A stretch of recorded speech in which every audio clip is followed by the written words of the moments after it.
पूना गाडगे आणि सन्स प्रस्तुत ग्लॅमर गाथा.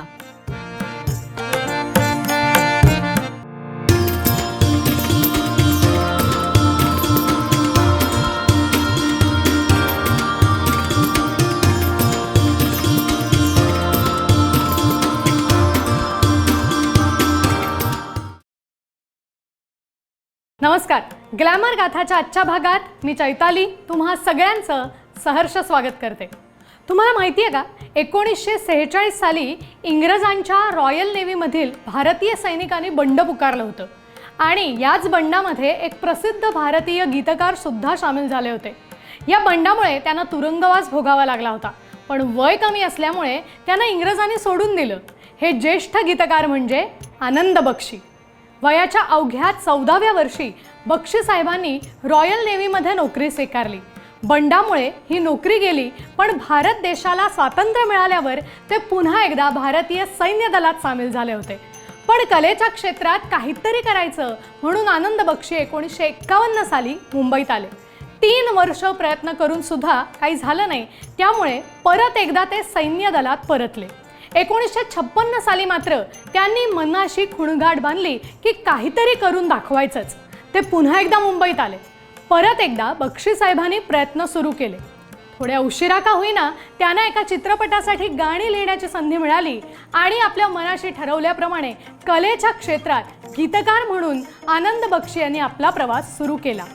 21 जुलै 1930 रोजी पाकिस्तानातील रावळपिंडी येथे आनंद बक्षी यांचा जन्म झाला. अगदी लहान असल्यापासूनच त्यांना लिखाण करण्याची आवड होती.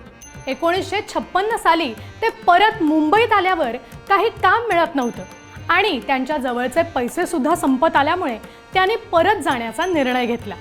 रेल्वेमध्ये काम करणारे एक भले गृहस्थ बक्षी साहेबांचे मित्र होते. त्यांना बक्षी साहेबांनी परत जायला तिकीट द्यायला सांगितलं, पण त्या गृहस्थांनी बक्षी साहेबांना त्यांच्या घरी नेलं आणि राहण्याची व्यवस्था केली. त्यांचा रोजचा दिनक्रम ठरलेला होता. निरनिराळ्या स्टुडिओमध्ये जायचं आणि कामाबद्दल चौकशी करायची.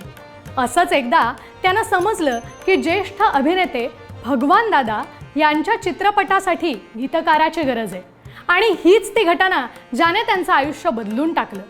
बक्षी साहेब सरळ भगवान दादांना जाऊन भेटले आणि गाणी लिहू शकतो असं सांगितलं. तेव्हा भगवान दादांनी त्यांना चित्रपटाचं कथानक सांगून गाणी लिहिण्यासाठी 15 दिवसांचा वेळ दिला. ठरल्याप्रमाणे बक्षी साहेबांनी गाणी लिहून दिली आणि अशा पद्धतीने 1958 साली प्रदर्शित झालेल्या भला आदमी या चित्रपटातून आनंद बक्षी यांनी गीतकार म्हणून हिंदी चित्रपट जगतात पदार्पण केलं. आनंद बक्षी जी एक संधी शोधत होते ती त्यांना भगवान दादांच्या रूपाने मिळाली आणि मग त्यांनी कधीच मागे वळून बघितलं नाही.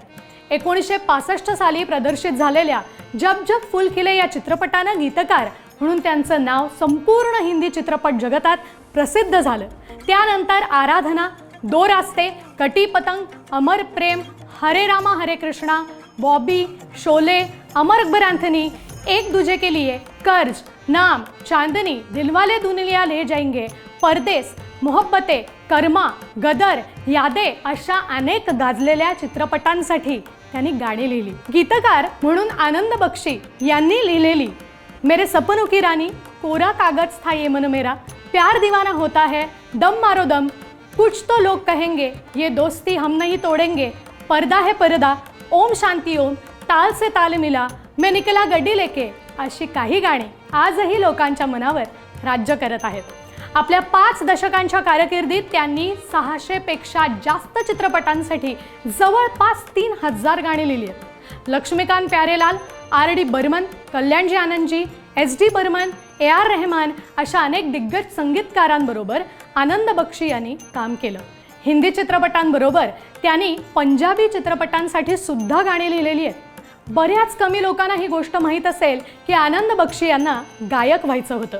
त्यांचा आवाजही खूप चांगला होता, पण परिस्थितीमुळे ते गीतकार झाले.